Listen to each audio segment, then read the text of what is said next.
All right, thank you, Mercedes. So this year, Travelzoo is celebrating the 20th anniversary of their beloved Travelzoo Top 20 email. To celebrate, they'll be releasing their top destinations for 2020. And here to give us a sneak peek is Gabe Saglier, the senior editor at Travelzoo. Actually, you and I were just talking. Yeah. The list has been released. It's out there. It's out there just now, 20 destinations. Usually we do 5, but because it's the 20th anniversary of our Top 20 newsletter, we did 20 destinations. And I asked for the whole show to do all 20. They said no. So we'll do 5. Listen, we got about 45 minutes. If you want to go the distance, we'll go. Who doesn't love to travel, right?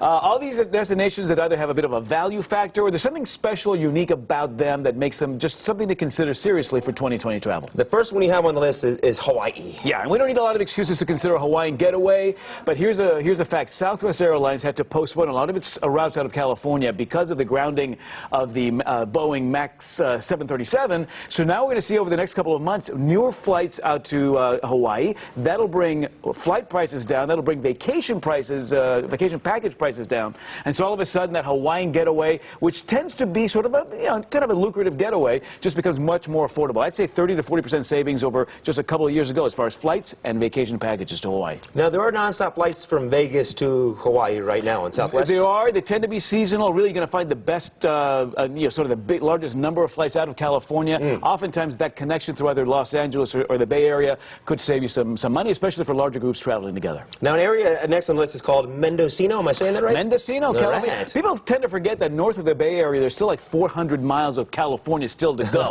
And Mendocino is about 2 to 3 hours north of the Bay Area, sort of an off-the-grid alternative to San Francisco Bay. The wine tasting a little bit more laid back than Napa. You got 90 miles of rugged coastline, 24 state and national forests, including those beautiful redwoods. There's this thing called forest bathing that's starting to pick up some steam here, JC, which is the idea that you go into the forest, you find a secret spot, and you just sort of commune with nature and with self.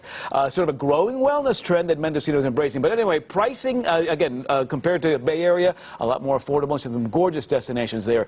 Beautiful Mendocino County. It sounds awesome. An area that I lived in for 5 years. We're talking Washington, D.C. So D.C., as you probably know, there's an election coming up later this year. So the mind share around the nation's capital is growing.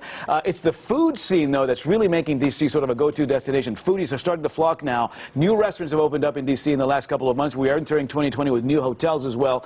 So especially for the summer season, you're going to see some fantastic bargains. And don't forget, all of those great attractions, the Smithsonian Museums, the zoo there, are free to you and me because they're paid for by taxpayer dollars. I was there. So an affordable vacation. It's amazing. I was there for 5 years. Didn't have enough time to see everything. I know. So much to do in D.C. It is D.C. amazing, and I think we're putting the spotlight on it specifically for that reason this year. Let's talk about Sicily. So some great alternative international options for us. And I think Sicily is going to be interesting. I think you'll start to see much more promotion out of Sicily. Sicily is an island just off the toe portion of that Italian boot. And as we start to hear concerns over tourism in places like Venice, Italy, this becomes a great alternative to that great Italian vacation. You get some classic Italian vacationing, some of the best seafood you're ever going to taste in the world, but it takes folks away from Venice, which is suffering from a bit of an overpopulation, over-tourism, but still, this is a great alternative to northern Italy and a great, it's something to consider maybe tacking on to a Rome getaway. Then you spend a couple of days in Sicily. Palermo's getting a lot of buzz right now. Got less than 30 seconds, but I want to talk about it.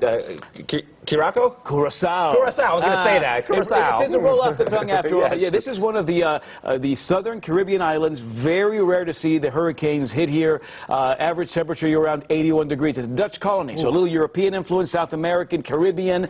United just started flights to Curacao after a 10-year hiatus, so we'll see some flight deals to Curacao. You don't have to pronounce it to get there and enjoy some wonderful white sand beaches there. Great Caribbean alternative this year. I love it, Gabe. Thank you so much for joining us. If people want to get that email, just go to the Travelzoo website and sign up for it. Free sign up at travelzoo.com. Every Wednesday our top 20 comes out, and we got deals to all these destinations all year long. Really. Beautiful. Stay tuned. Love it. Thank you, Gabe. Great to see you. Appreciate it.